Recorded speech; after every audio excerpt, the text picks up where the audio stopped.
सत्संग जी प्रेम से कहना धन्यकार जी। सत्संग जी कहते हैं संत मिलन को चालिए तज माया अभिमान, जो जो पग आगे धरे कोट न यज्ञ समान। संतों से मिलने के लिए जब जाते हैं तो माया अभिमान को छोड़ करके चलना होता है, क्योंकि सत्संगत हमारे जीवन में आज समय के सद्गुरु आए हुए हैं। क्योंकि संतों से मिलने के लिए जब जाते हैं तो कहते हैं अपने अभिमान को त्याग करके संतों से मिलो। अभिमान में सत्संग जी हमारा जीवन कुछ भी लाभ उठा नहीं पाते। लाभ उठाना है तो हमने अभिमान को त्यागना ही होगा। कहते भी हैं कि अभिमान में जो जीवन गुजारे, यहाँ पे भी हारे वो वहाँ पे भी हारे। और सत्संगत ये जीवन व्यर्थ ही चला जाता है, फिर कुछ भी इंसान प्राप्त नहीं कर पाता। अगर कुछ प्राप्त करना है तो अपने जीवन को झुका के चलना है, मन को झुका के रखना है, अहंकार को तज देना है। क्योंकि अहंकार ही तो होता है इंसान को सही मार्ग से भटका देता है। जो सही मार्ग होता है उस पर ये अहंकार चलने नहीं देता, ये अहंकार झुकने नहीं देता, किसी के सामने समर्पित नहीं होने देता। क्योंकि अहंकार ही होता है जो कि हमारी भक्ति के बीच में एक व्याधा बन जाता है। तो कृपा करो संतों, हमने इस ब्रह्म प्रभु परमात्मा को जान करके भक्ति करनी है। और जब कभी भी हम संतों से मिलें तो अपनी चतुराई अपनी चालाकी सब तज करके संतों से मिलने के लिए जाना चाहिए। संत से कहते हैं तुलसी संसार में सबसे मिली उधाए, ना जाने किस रूप में नारायण मिल जाए। तो सबसे निर्मलता के साथ मिलो, प्रेम से मिलो, तो उसी प्रभु परमात्मा किस रूप में कहाँ प्रकट हो जाए। तो कृपा करो संतों, ये बातें हमारे जीवन में तभी आती हैं जब हम कहीं सत्संग करते हैं। सत्संग करना, सेवा करना, सिमरन करना, ये बड़े सौभाग्य वाला इंसान करता है जिसके सौभाग्य होते हैं। कहते हैं भाग्यहीन भाग्य वाला तो होता है, लेकिन एक सौभाग्यशाली होता है।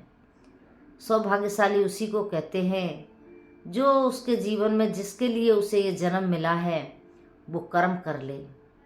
तो ये जीवन तो हमको परमात्मा की प्राप्ति के लिए ही मिला है, परमात्मा की भक्ति के लिए ही मिला है। जब हमें इसकी भक्ति, परमात्मा की भक्ति हम जब करते हैं तो हमारे जीवन में वो सुख शांति अपने आप आ जाती है। सत्संगत जी, तो ये भक्ति इतनी सरल तो है नहीं। कहते भी हैं कि तलवार की धार पर चलने के बराबर है भक्ति मार्ग पर चलना। तो इसीलिए संत महात्मा संभल संभल के चलते हैं, इसलिए संभल संभल के कदम रखते हैं कि कहीं मुझसे कोई ऐसी भूल ना हो जाए, कहीं मुझसे कोई गलती ना हो जाए। अपने अभिमान को त्याग करके इस प्रभु परमात्मा की भक्ति करते हैं। इसीलिए सत्संगत हमने अपने अभिमान को त्यागना है। अभिमान में जीवन गुजारे, यहाँ पे भी हारे वहाँ पे भी हारे। कहते हार जाते हैं फिर सारा जीवन। इसीलिए संत कहते हैं हमारे जीवन में जो भी बेस्ट चीज़ें होती हैं, जो चीज़ खराब होती है उसको हमें छोड़ देना चाहिए। ये अभिमान एक ऐसी खराब वस्तु है, ये हमें कहीं का भी नहीं छोड़ता। हम सब्जी लेते हैं सब्जी वाले से, तो सब्जी में से हम जो खराब चीज़ होती है, खराब सब्जी होती है, वो हम सब निकाल देते हैं। जो बढ़िया होती है उसको हम इस्तेमाल करते हैं, उसको हम अपने जीवन में प्रयोग में लेते हैं। कहते हैं लहसुन होता है उसके छिलका वेस्ट होते हैं, उसको छील के फेंक देते हैं। प्याज होती है, हम उसको, उसके छिलका वेस्ट होता है, उसको छील के फेंक देते हैं। इस तरह खाने पीने की भी चीज़ होती है। केला होती है, हम खाते हैं, छिलका वेस्ट होता है, उसको हम उतार के फेंक देते हैं। आम होता है, आम का छिलका को उतार के फेंक देते हैं। इस तरह से ही अपने जीवन में से बुराइयों को, वेस्ट चीज़ों को निकाल देना चाहिए। ये चीज़ें हमारे जीवन में नहीं आनी चाहिए, क्योंकि ये हमारे जीवन को कहीं का भी नहीं छोड़ती। ये हमको हमारे सही मार्ग से भटका देती हैं। इसलिए कहते हैं संत मिलन को चालिए, तज माया अभिमान, जो जो पग आगे धरें कोट यज्ञ समान। कहते हैं अभिमान में हमने ऐसा कोई कर्म नहीं करना जिसके कारण हम भक्ति से दूर हो जाएं। तो भक्ति तो निर्मल है, पावन है, पवित्र है, और इसको प्राप्त करने के लिए हमको भी निर्मल, पावन, पवित्र होना पड़ेगा। कहने के लिए कहते हैं संतों कि हमने ये मनुष्य का जन्म प्राप्त किया है, और इसमें रह कर के ही इस परमात्मा की प्राप्ति की जा सकती है। इसमें रह कर के ही अपने आप का कल्याण किया जा सकता है, इस आत्मा का कल्याण किया जा सकता है। लेकिन ये बात तभी बनती है जब हम अपने जीवन से जो भी कमियां होती हैं, जो भी बुरी चीज़ होती है, उसको हम छोड़ देते हैं, और छोड़ करके जब हम आगे बढ़ते हैं तब हमारे जीवन का कल्याण होता है। क्योंकि ये मनुष्य का जो जन्म है, कहते हैं मानुष जन्म आखिरी सीढ़ी, फिसल गया तो बारी गई। कहते हैं मनुष्य का जन्म है, मिला है, मनुष्य का जन्म होत न बारंबार। कैसे मानस जन्म होत न बारंबार, कि बार बार नहीं मिलता, ये एक बार मिलता है। और इसमें भी हमने अपने जीवन में वेस्ट चीज़ों को ही, अहंकार को, लोभ को, मोह को, काम को, क्रोध को, इनको ही स्थान देते रहे तो फिर ये परमात्मा को स्थान कब देंगे? मुक्ति होने के लिए, इस परमात्मा में विलीन होने के लिए हमको इसका जैसा बनना पड़ेगा, इसका जैसा ही हमको निर्मल बनना पड़ेगा। इसलिए कहते हैं निर्मल स्वभाव सो जन मोह भावा। कहते हैं निर्मल जो होते हैं वो जन ही मुझे पसंद आते हैं, वही मुझे अच्छे लगते हैं। तो हमने भी इस तरह से अपने जीवन को पावन, पवित्र, निर्मल करना है, जिसके लिए कहा भी गया है कि ये प्रभु परमात्मा उसी को प्राप्त होता है जिसके मन में श्रद्धा, भाव, प्रेम, नम्रता होती है। तो ये बातें हमारे लिए बहुत काम की होती हैं, जो कि हम इनको अपने जीवन में लेकर के अपने जीवन का कल्याण कर सकते हैं। क्योंकि ये जीवन बड़ा अनमोल है। इसका हमने कहते भी हैं कि जीवन एक बार मिलता है, बार बार नहीं मिलता। एक बार ये मनुष्य का जन्म मिलता है, और इसमें भी अगर इंसान ने ऐसे कर्म किए कि वो किसी काम के नहीं हैं, काम में, क्रोध में, लोभ में, मोह में, अहंकार में जिया, तो फिर बात बनने वाली नहीं है। हमने अपने जीवन को इस प्रभु परमात्मा के साथ जोड़ करके निम्रता के साथ जीना है। और यही सीख आज हमको समय के सद्गुरु दे रहे हैं। समय के सद्गुरु भी यही समझा रहे हैं कि हमने अपने जीवन को निर्मल जीना है, हर किसी से प्रेम से जीना है, हर किसी से के साथ प्रेम से रहना है। हम परिवार में, गृहस्थी में रहते हैं, गृहस्थी में भी हमने प्रेम से रहना है, सबके मन के भाव को लेकर के चलना है।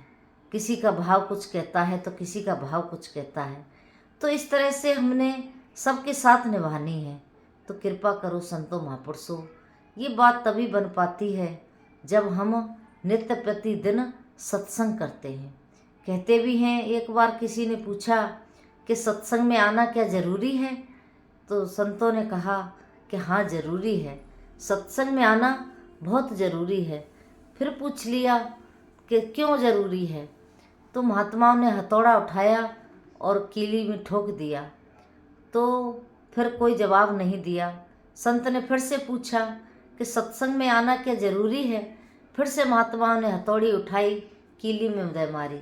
फिर पूछ लिया, कहने लगे, तुम मेरे सवाल का जवाब नहीं दे रहे हो। क्यों नहीं दे रहे हो? मैं बार बार पूछ रहा हूँ। क्योंकि सत्संग में वही विचार, वही भजन, रोज़ वही कविताएं वही पढ़ी जाती हैं, वही बोला जाता है। क्या सत्संग रोज़ सुनना ज़रूरी है? तो महात्माओं ने कहा कि हाँ, रोज़ सुनना ज़रूरी है। मैंने आपके जवाब का जवाब दिया है, सवाल का जवाब बराबर दे रहा हूँ। क्योंकि अगर ये कीली है, ज़मीन में एक हथौड़ा मार के छोड़ दो तो फिर ये कीली को कोई भी उखाड़ सकता है। ये कहीं भी उखड़ के ठोपड़ से भी उखड़ सकती है। लेकिन इसमें जब 4-6 चोट पड़ गई हैं, अब ये ज़मीन में धंस गई है, तो अब इसको कोई उखाड़ नहीं सकता। इसी प्रकार से जब एक संत, एक भक्त बराबर सत्संग करता है, प्रभु परमात्मा के सिमरन में लगा रहता है, तो फिर उसकी बात वो बन जाती है, फिर वो मजबूत हो जाता है। फिर वो बात कहते हैं, निर्मल मन सोम भावा, फिर वो निर्मल मन हो जाता है। तो कृपा करो संतो महापुरुषों, ये बात तभी बन पाती है जब हम सेवा सुमरन सत्संग बराबर करते रहते हैं। तो दासी इन्हीं शब्दों से आपसे क्षमा चाहेगी, क्योंकि सत्संग जी दासी आपका ज़्यादा समय नहीं लेना चाहती। ये समय ही बहुत होता है, वीडियो बहुत बड़ी हो गई है, तो सत्संगत बख्श लेना, माफ़ कर देना। और जो वचन आप जी को अच्छे लगे हों उनको कर्म में डाल लेना, और जो अच्छे ना लगे हों उनको छोड़ देना। और कहीं ऊंच नीच रह गई हो तो दासी को एक अनजान गुण समझ के बख्श देना, माफ़ कर देना।